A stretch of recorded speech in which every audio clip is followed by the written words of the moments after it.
Greetings! This is Doc Ock coming at you live and direct from Black Facts Headquarters Central here in Kent, Ohio, with another installment of Doc Ock at noon and 9. Yes, that's right. We're doing it again while we try to help open your mind. Absolutely. So, we're going to go ahead and jump right in tonight. But before we do, we always got to do the needful, not the pleadful, because we don't like to plead, but we do have some needs. First thing we need you all to do is go ahead and give us a like. If you're watching on Facebook, give us a thumbs up. If you're watching us on YouTube, and then go ahead and spread the word far and wide with your friends, your family, your loved ones, and all about Black Facts. That's right. BLAKFACTS. We drop the C because when you see me, you always see me standing freely, straight up and down, because I ain't got time to be a no clown. Absolutely.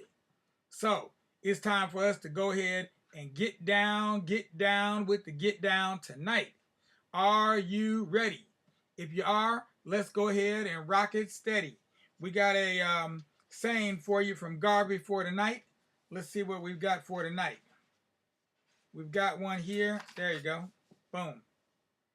This one goes like this. Put my glasses on so I can see it clearly.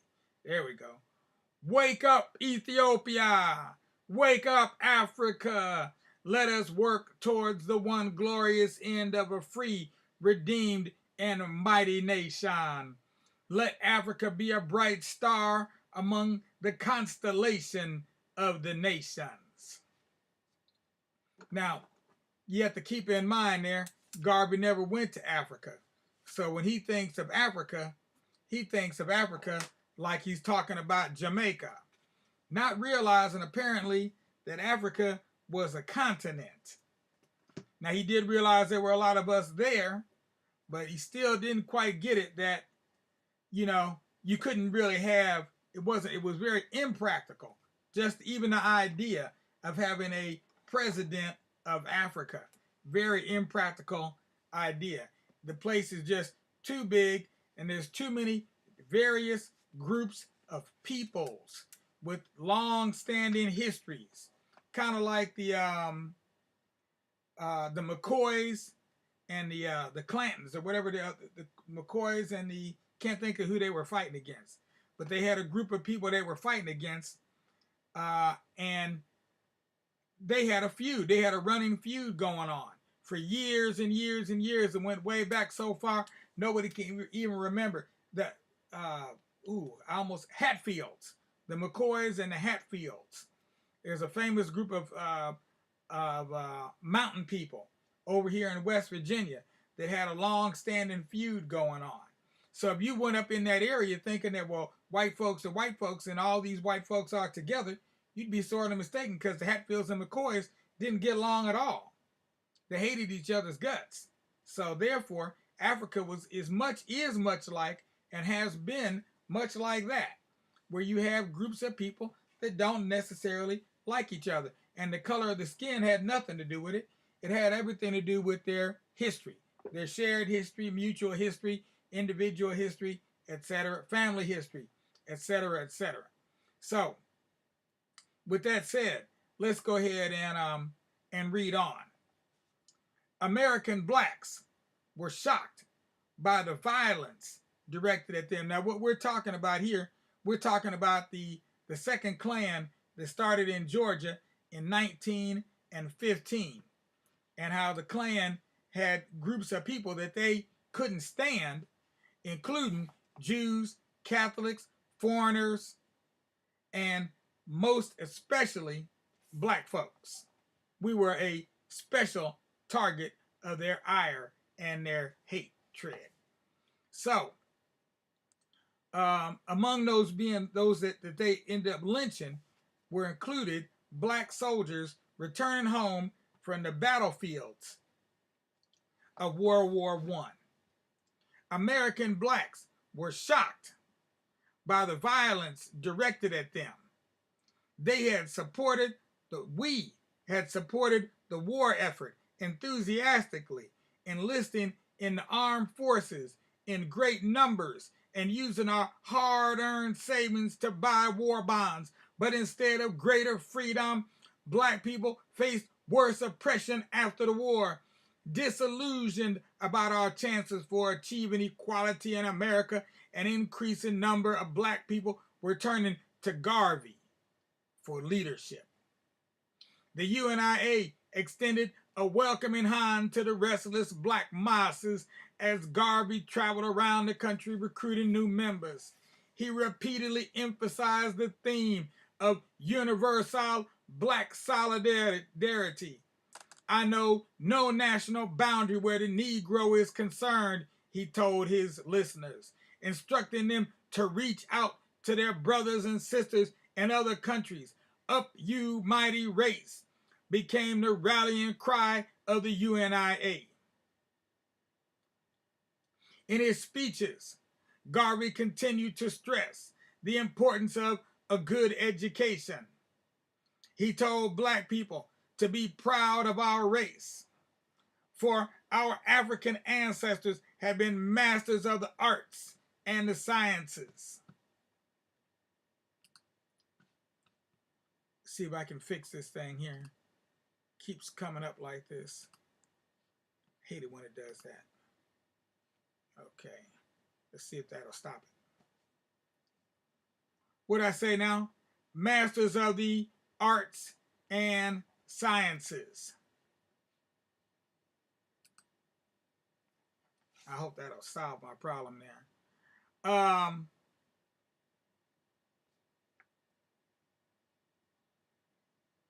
Lost my place. Oh, here it is here.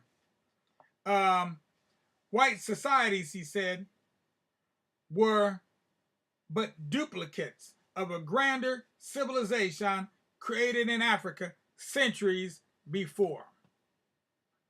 Okay, let me try this one more time. I'm going to fix this thing. It's the last thing I do.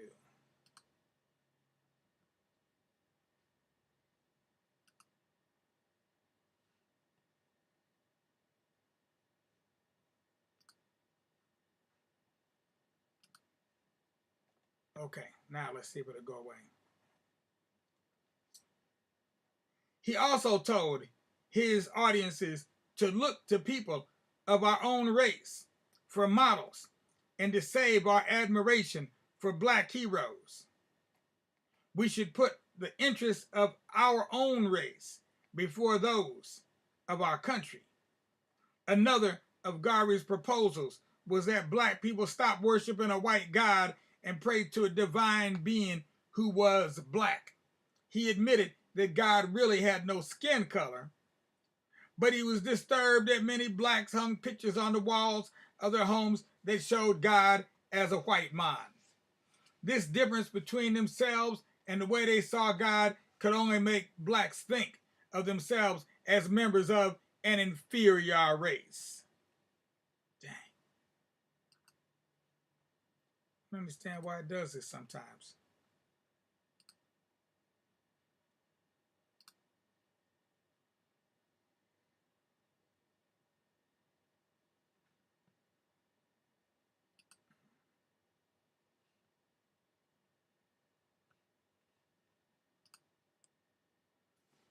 Okay. Where are we at? This difference between ourselves and the way we see God could only make us think of ourselves as members of an inferior race. Angels are not white peaches from Georgia, he said. We are going to make them beautiful black peaches from Africa. For the same reason, Garvey told parents to give their children black dolls to play with. He cried out against the skin bleaching and hair straightening products that many black people use to make themselves look more white. And he forbade the Negro world to accept advertisements for such merchandise. God made us as his perfect creation, he said. he made no mistake when he made us black with kinky hair. Now take those kinks out of your mind instead of your hair. Garvey told his followers the things that black people wanted to hear, that our race could rise up and be free, proud, and powerful. Others had said it before, but none with Garvey's passion. By 1919, his fame was beginning to spread around the globe.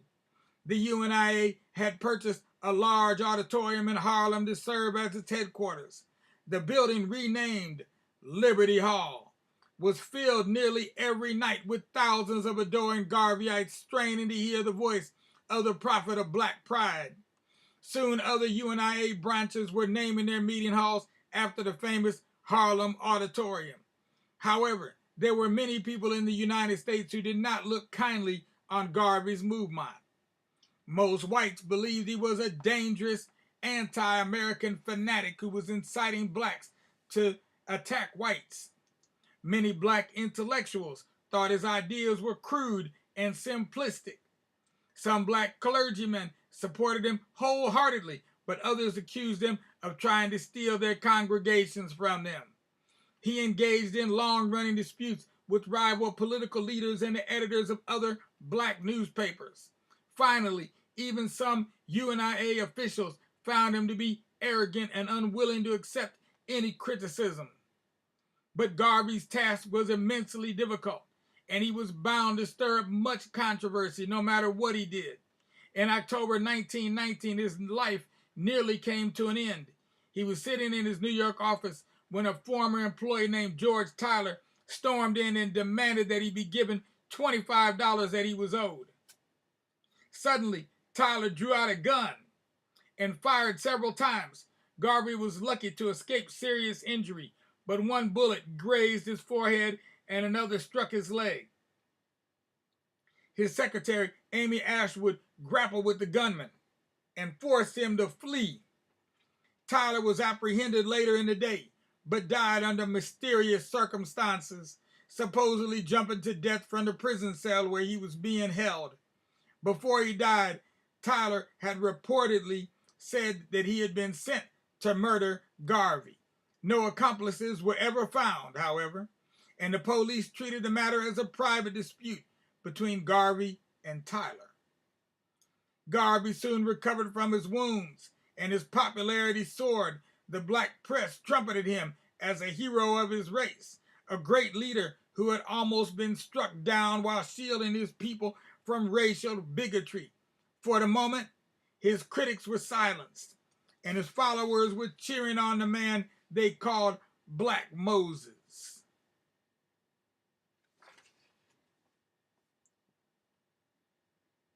Now I could continue to read here. Maybe I'll read a little bit further on. I would like to stop right here because we're at the beginning of the next chapter. But I'll read a little bit further since we were interrupted with technical difficulties.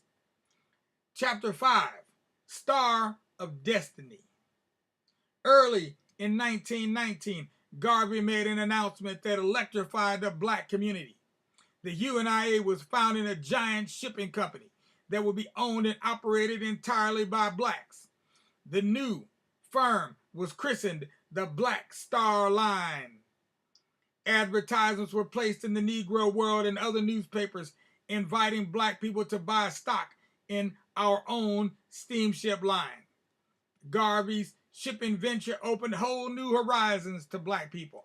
Millions were swept up by the vision of a fleet representing the entire race, proudly bearing the Black Star flag into all the world's ports. The formation of the Black Star Line was Garvey's opening shot in his battle to achieve black economic independence. The maritime company was intended to be many times the size of any black-owned business then in existence. As he explained to his followers, our economic condition seems to be, to a great extent, affecting our general status. Be not deceived. Wealth is strength. Wealth is power. Wealth is justice, is liberty, is real human rights. To Garvey, the Black Star Line was far more than a shipping company. It embodied within it the struggle for black rights because black employees and customers were discriminated against. In the white-dominated business world, their only hope for winning economic security was to found and patronize our own stores and companies. One tool for helping black people start our own businesses was the Negro Factories Corporation, established by the UNIA in 1919. The goal of the association was, the Negro World announced, to build and operate factories in the big industrial centers of the U.S., Central America, the West Indies, and Africa, to manufacture every marketable commodity. Stock in the corporation sold for $1 a share, and Garvey preached to the masses that by investing in the UNIA form, black people would be creating jobs for ourselves and our children. While never growing to the extent envisioned by the Negro world, the Negro Factories Corporation did start and operate many businesses in Harlem. These included a chain of grocery stores, laundries, restaurants, clothing stores, millineries, a doll factory, and a small publishing house. The corporation also supplied guidance and issued loans to black businesses. But the UNIA's most ambitious project was the Black Star Line. While Garvey's critics grudgingly praised his other economic projects, his proposals for a black shipping line met with great skepticism. The general black population had fewer doubts, however, and the $5 a share company stock was sold almost as fast as it could be printed. In September 1919, Garvey announced that the line had made its first purchase, the 32-year-old merchant ship Yarmouth, for the impressive sum of $165,000. Even before the Black Star Line was officially established, Garvey had told UNIA members that he was collecting money to buy ships. They responded enthusiastically, and more than $600,000 worth of stock was sold during the line's first year. UNIA supporters scraped together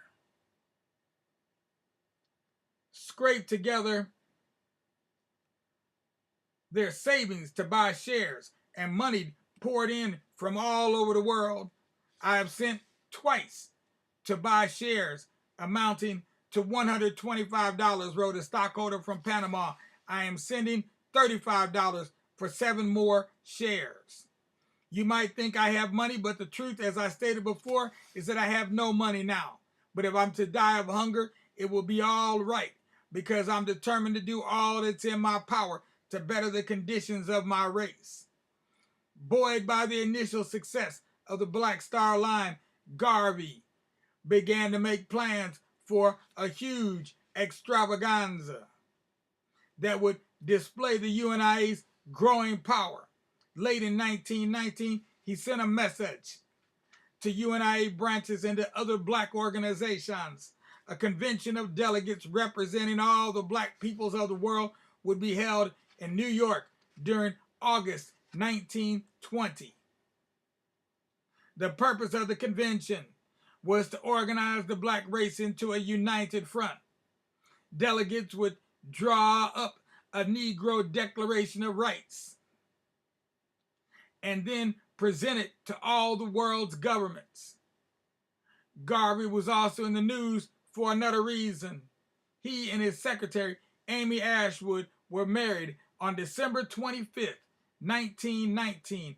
A lavish wedding ceremony took place in Harlem's Liberty Hall. It was a taste of the festivities that would occur the following August. And that is that for tonight. Yes, anything Garvey did, he had to do big. He didn't think small. He thought large. He had confidence in himself. He had confidence in black people. And that was one of the lessons that he has passed on to us. is that we need to have confidence in ourselves that we can do what others have done. We need to have confidence in ourselves that we can do for self what others cannot do for us. Those are all words of Marcus Mosiah Garvey, the Right Honorable Marcus Mosiah Garvey, Jamaica's first national hero. Yes, contrary to popular belief, Bob Marley was not Jamaica's first national hero. That honor goes to the Right Honorable Marcus Mosiah Garvey, even though there were Jamaicans that stood in opposition to him at the time he was here. When we look back in retrospect and compare him with other leaders, we can see the difference. We can see how he has inspired the whole world. If you look at the flags of Africa today, the flags of Africa consist of 13 flags inspired by the flag of Ethiopia with the ice gold and green in the flags in different formations. And if we look at another 8 to 10, maybe about 10 countries, those countries were all influenced by Marcus Garvey and the UNIA, as they all have the red, the black, and the green in their flag, particularly Libya and Kenya.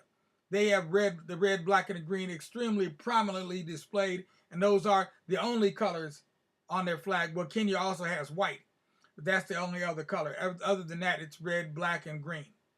So Garvey lives on, and we want to pass we want to pass on the knowledge of Garvey to the youth. That's why we're doing this the way that we're doing it.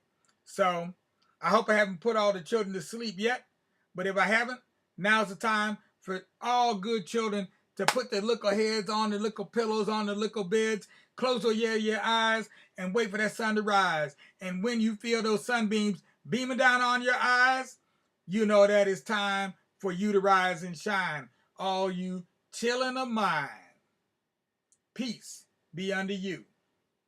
We pray that you have a good day tomorrow, even better than the day you had today, and that each day successively goes along the same way, better and better, because good things come to those who wait, and we've waited more than long enough. It's about time. As for you adults, you know we need you to do a couple things as well. We asked you in the beginning. You may have seen it then, but if we didn't, we'll repeat it one more time. If you're watching us on Facebook, give us a like. If you're watching us on YouTube, give us a thumbs up. Last but not least, go ahead and subscribe to the Tubular Blakacts Channel. That's where you'll find me every single day, twice a day. Because this is Doc Ock at noon and 9 signing off. Peace with justice, because anything less disgusts us. And you know we don't like being disgusted, although we don't mind if you discuss us. Peace out now.